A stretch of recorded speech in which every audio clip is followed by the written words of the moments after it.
ስትልን እንደምን አላችሁ ውድ የፕሮግራማችን ተከታታዮች፣ ጃን ተከል ሚዲያ ነው። በዛሬው ፕሮግራማችን እንዲሁ አንድ ወይም ሁለት ነገሮችን አንስቼ ወደ እናንተ የማቀርብላችሁ ይሆናል። እንግዲህ ዛሬ ላነሳ የፈለኩት ነገር በግማንት ቀጠና እየተፈጠሩ ያሉ ነገሮች በእርግጥ የዛ ቀጠና ብቻ አይደሉም። ነገር ግን ይሄ ቀጠና በተለየ መልኩ መታየት ቢኖርበትና ከሌሎች የተሻለ ደህንነቱ የተጠበቀው ነው እንዲቀጥል ማድረጉ ለሀገሪቱም ለመከላከያ ሰራዊትም እንዲሁ ለክልሉ የተሻለ ገጽታ ስላለው ቢያንስ ከዛ ላይ ያለውን አንጻራዊ ሰላም የተሻለ የማድረግ እድል ለመፍጠር ከማን ምን ይጠበቃል የሚለውን ነገር የተወሰነ ነገር ማቅረብ ፈልጋለሁ። እንግዲህ ዛሬ የተለየ ትኩረት ሰጥቼ ማቅረብ የምፈልገው የላይ አርማጭሆ የጭልጋ እንዲሁም የክልል ከተማ አስተዳደር ካቢኔዎች ማድረግ ያለባቸውን ነገር ባለማድረጋቸው መሆን ወደማይገባው ነገር ሁነቱ እየተቀየረ የመጣበትን አጋጣሚ እየተመለከትን እንገኛለን። ስለዚህ ቢያንስ ለህዝብ የሚጠቅም ሆኖ እስከተገኘ ድረስ ሌሎች በወጡት ፕላን ብቻ ሁሌ ከመመራት ራሳችሁም ለህዝብ የሚጠቅም ሆኖ እስከተገኘ ድረስ ሁሌም አንዴ በወጣ በሌሎች በተቀየሰ ፕላን ከመጓዝ ይልቅ ዛሬ ላይ ምን እናደርግ ለዚህ ህዝብ ለልጆቻችንም ለኛም ዘለቄታዊ ጠቀሜታ እንፈጥራለን የሚለውን ነገር መመልከት እንድትችሉ ማሳሰብ ፈልጋለሁ።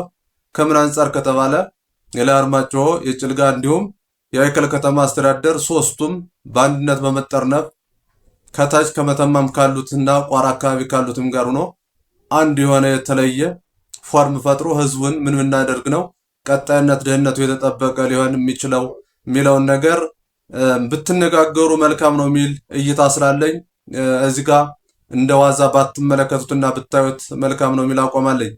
ከምን አንጻር የሚለውን ነገር ስንመለከት እንግዲህ እንደሚታወቀው በዛ ክልል እየተካሄዱ ያሉ ነገሮችን መሰረት አድርገን ስናይ የተሻለ አንጻራዊም ቢሆን ሰላም የነበረበት ያ ቀጠና ነው። ያ ቀጠና ሰላም ሆኖ የቆየበት ከምን አንጻር ነው ከተባለ መቼም ሌላው አካል እነሱን እንኳን እንካቸው ብሎ በችሮታ ትቷቸው ነው ብሎ ማሰብ የዋነት ይመስለኛልና ከዛ አካባቢ ህዝቡን በተወሰነ ደረጃ በሽፍትነት አንጃ እየተንቀሳቀሰ ያለ ቡድን ህዝቡን እየበደለው ቢሆንም እንደገና ደግሞ ብሔራዊ ጥቅምን የሀገሪቱን ብሔራዊ ጥቅም አሳልፎ የሚሰጥ ያን ኢንተርናሽናል መስመር የሚያውክ ነገር እንዳለ ቢነገርም ነገር ግን ይህን ወደ ተሻለና ቅርጽ ወደ ያዘ ፎርም እንዲመጣ ማድረግ የእናንተ የፖለቲከኞች ስራ መሆን ነበረበት። እሱም ባለማድረጋችሁ ነገሮች ሁሉ ከቁጥጥር እየወጡ በዛ አካባቢ የሚሄደው የመኪና እንቅስቃሴ የሱዳን መስመርም እንዲስተጓጎልና አስቸጋሪ የሆኑ ነገሮች እንዲፈጠሩ የተፈጠረበት አጋጣሚ አለ።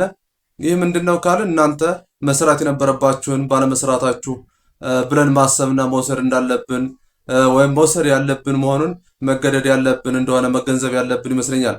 እንግዲህ ዛሬ እንዳልኩትም እንዴት አድርገን ይህን ነገር የምናስኬደው የሚለውን ነገር ትኩረት እንድትሰጡት ማሳሰብ የምፈልገው ትላንት መጋቢት 22 እና እንዲሁም መጋቢት 21 በሁለቱ ቀን በዋና አካባቢ የተፈጠረው ነገር ቀላል ነገር አይደለም። ባጃጅ ተቃጥሏል፣ ሁለት ሰው የታገተው ተወስዷል በ21 እንዲሁም ደግሞ በሁለት ዱዋዱ ገብርኤል የሚባል አካባቢ አምቦ ውሃ ጸበል ቁሞ ሲያነብ ነበር እንዲያቆና እንዲሁም ደግሞ ሊጸበሉ የሄዱትን ሁለት ንጹሃን አርሶ አደሮችን ገሎ የሄደ አረመኔ የተፈጠረበት ሁኔታ የተፈጠረው በዋና አካባቢ የነበሩ የታጠቁ ቢያንስ አካባቢውን የተሻለ ሰላም አድርገው መምራት ጀምረው የነበሩ አካላትን ትጥቃችሁን ትፈታላችሁ ወደ ምህረት ትገባላችሁ ሚል የተነዛውና የተለቀቀው ሁኔታ አስደንብሯቸው እንደለቀቁ መከላከያ ሰራዊት ደግሞ ወደ ቦታው እንዲገባ ተደርጓል። ወደ ቦታው ቢገባም ግን ይሄን አስቸጋሪ ሁነት ሊቀርፍ የተሻለው ምንም አጋጣሚ የለም። የመከላከያ ሰራዊቱ ከክፋት ነው ይሄን ያደረገው ወይም እንደዚህ ነው ብለን መናገር ባንችል፣ ነገር ግን ካሁን በፊት የዚህን ኃይል እጅ እየተጠቀሙ ይሄን ኃይል እንደ ሽፋን ኃይሉ ለደህንነቱ ነው ይገባል። እነሱ የፈለጋቸውን የፖለቲካና የሴራ ስራቸውን ሲሰሩ የነበረበትን ሁነት መርሳት ያለብን አይመስለኝም። ሽንፋ ላይ ምን እንደተፈጠረ እናስታውሳልና ጋሹ ጌጡ የተገደሉት እና አታላይ ደምስ የሞቱት መከላከያ ገብቶ ተተቀመጡበት ቦታ ተነሱሉ በማስለቀቁ የተፈጠረ ክፍተት እንደሆነ እናስታውሳለን። በተመሳሳይ ጓንጋ አካባቢ ጠብቀው የነበሩት መንገድ ጠብቀው የነበሩትን ፋኖን አጅቦ ሲሄድ የነበረ መከላከያ ልቀቁ ብሎ አስለቅቋቸው በጥይት አስገድሏቸው የሄደው ማን እንደሆነ የምናስታውሰው ነገር ነው። ይህ ሁሉ ከምን ተፈጠረ ካልን መከላከያው ሆን ብሎ ፈጠረው ባንልም ግን በመከላከያው ጀርባ ተጠልለው ግን ብዙ ስህተቶችን እየፈጠሩ ያሉ አካላት መኖራቸውን በግልጽ መመልከት ያለብን ይመስለኛል። ይህ ስል ያ ክልል እጅግ በጣም ብዙ ሂደትን ለመጽዳት ብዙ ጊዜያትን የሚጨርስ ክልል ነው። ለምሳሌ ትላንት የሰማነው ዜና እዛ የኮማንድ ፖስት አስተባባሪ የነበረው በመተማ ላይ በዚህ ህዝብ ላይ ትልቅ ሰቆቃ እንደፈጠረ ሲነገርለት የነበረው ሰው የተያዘው መቼም እጁ ንጹህ ነው ብለን ማሰብ አይደለም፣ በንጽህናው ተያዘ ብለን ማመንም የዋህነት ይመስለኛልና ችግር ስላለ ነው ከዛ ክልል ይሄ ነገር የተፈጠረ ያለው። ስለዚህ ምን ለማለት ነው የኔ መልእክት፣ ከዛ አካባቢ የታጥቀው የተንቀሳቀሱ ያሉት ልጆችን የህዝቡ ልጆች ቢያንስ የተሻለ ቅርጽ አስይዛችሁ ህገወጥነትን የሚከላከሉበትን መንገድ ለመከላከያውም ወይም ለደህንነቱ አቤረታ የሚሰጡበትን መንገድ መፍጠር የምትችሉት እናንተ መሆናችሁን ማሳሰብ ፈልገው። እኔ ኃይላት ከእናንተ ጋር በደንብ በተናበበ መልኩ ቅርጽ ከያዙ ለእናንተም ደጀን እንደሚሆናችሁ ምንም ጥርጥር የለውም። የአዴንን ጉዳይ አንስተን ማየት እንችላለን።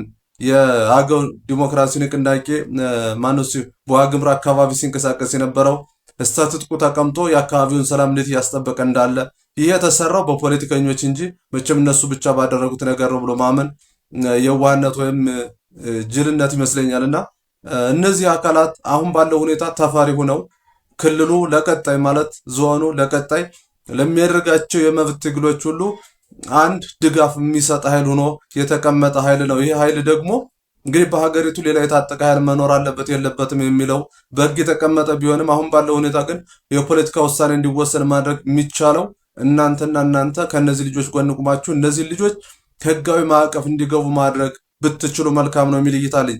አስቀድሞ እናንተም ተነጋገሩና የታሰሩት የሚፈቱበትን እንዲሁም ደግሞ የተጠየቀው ጥያቄ መጨረሻ ግብ የሚደርስበትን ሁኔታ ተነጋግራችሁ መስራት ብትሞክሩ መልካም ነው። እሱ ካልሆነ ግን ይሄ ሂደት ህዝቡ የማይቋቋመው ህዝቡ ሁነቱ እጅግ ታመጠን በላይ እየሆነ እየመጣ ነገ ላይ ከአሁን በፊት ሲፈጠር የነበረው አይነት ስህተት ሊፈጠር እንደሚችል መገመት አያዳግጥምና የእናንተም ህልውና አጣብቂኝ ውስጥ ስለሚገባ ዝም ብላችሁ ቁማችሁ መመልከቱን ትታችሁ ተነጋግራችሁ ቢያንስ ይሄ ኃይል በህዝቡ ላይ እየደረሰ ያለውን ሰቆቃ የሚያስቆምበትን ፎርም እንዲይዝ ቅርጽ እንዲይዝ ማድረግ ብትችሉ መልካም ነው። ለምሳሌ መቃ አካባቢ የነበረው የታጠቀ ኃይል እየታፈኑ ሲወሰዱ የነበሩትን ሰዎች በአግባቡ እንዲመለሱ የማድረግ ባላንስ የመፍጠር አቅም የነበረው ኃይል ነው። ይህ ኃይል ከመከላከያም ጎን ሆኖ ብዙ ነገሮችን እንደሰራ የምንመለከተው ነገር ነውና ይሄን ዝም ብሎ ማውረድ አለብህ ምንም ነገር እንዳልሰራ ማውረድ አለብህ ብሎ እንዲያወርድ ማስገደድ አሁንም በዚህ ህዝብ ላይ ማምጣት መሆኑን ልብ ልትሉት ይገባል የሚል ማሳሰቢያ መስጠት ፈልጋለሁ። ከዛ ባሻገር እንዲሁ ሁላችንም በቅንነት ያሳለፍናቸው ብዙ አስቸጋሪ ነገሮች ቢኖሩም ነጋችንም የበለጠ አሳሳቢ ወይም አስፈሪ ነውና የሚሆነው ሰከን ብሎ እርስ በርስ የመነጋገር እድሉን መፍጠር ብንችል መልካም ነው እላለሁ። እንዲሁም የታጠቁት ኃይላትም ላስተላለፍ የሚፈልገው ነገር ምንድነው ቢያንስ ያነ መስመር ደህንነቱ ተጠብቆ የሚቀጥልበትን ከዛ ማነው ማቆም ቀረጥ ምናምን እያለ ህዝብን ማሳቀቅንም ማቆም እሱ ብቻ አይደለም በህዝቡ ላይ አላስፈላጊ የሚፈጠሩ ነገሮችን ማስቆምና ውስጥ ለውስጥ ደግሞ በሽፍትነት ተደራጅቶ ህዝብን እየበደለ እየመዘበረ ያለን ከሌላ አካባቢ እንደውም ሄዶ አግቶ የሚወስድን አካል የመቆጣጠር አቅምን አጠናክራችሁ እንድትቀጥሉ ቢደረግ የሚል እይታ ስላለ ይህን ማድረግ ካልቻላችሁ ግን ነገ ሁላችሁም የዚህ አስከፊ ታሪክ ተጠያቂ መሆን እንደምትችሉ መገመት ያለባችሁ ይመስለኛል። ሌላው እንዲሁ ሰከን ብለን አሁንም ካላየነው አስቸጋሪ ሊሆን የሚችለው የዚህን ህዝብ ትዕግስት ቀጣይ በምን አግባብ ነው? ምክንያቱም አንድ የተነሳ ነገር አለ፣ ይበረደ ነገር አለ፣ ወድቋል ተቀምጧል የምናስበው ነገር አለ።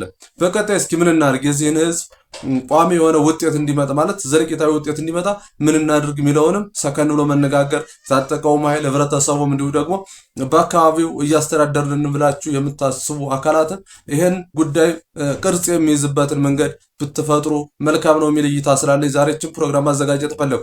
እንግዲህ በላይ አርማጭሆ በኩል በጃኒ ፈንቅር አካባቢ እየተፈጠረ ያለውን ነገር ሰምተናል። እንዲሁም ደግሞ በተለያየ ቦታ እየሆነ ያለው ነገር ይህ ኃይል ይፈራው ማንንም ፈርቶ አይደለም፣ ህዝቡን ፈርቶ ህዝቡን አለሳልሶ ቢይዝ ምክንያቱም ከአሁን በፊት የተፈጠረውን ነገር መሰረት በማድረግ ስለሚፈራ እንጂ አሁን ባለው ሁኔታ እሱ ያለው ኃይል ህዝቡ ባይተባበር ኑሮ ያን ቀጠና ሰላም ያደርገው ነበር ብሎ ማሰብ የዋነት ነው። እዛም ባሻገር የመከላከያውን ቢሆን ሰከን ብሎ ከአሁን በፊት እፎይታ ያገኘበት ወይም በሰላም ተምጦ ማነው መሰረቱን አድርጎ ወደ ሌሎች የሚንቀሳቀስበትን እድል ያገኘው በዚህ አግባብ ነውና ይሄን አግባብ ቀጣይነት እንዲኖረው ማድረግ የጋራ ኃላፊነት ቢኖር የሚል የዕለቱ መልእክቴ ነው።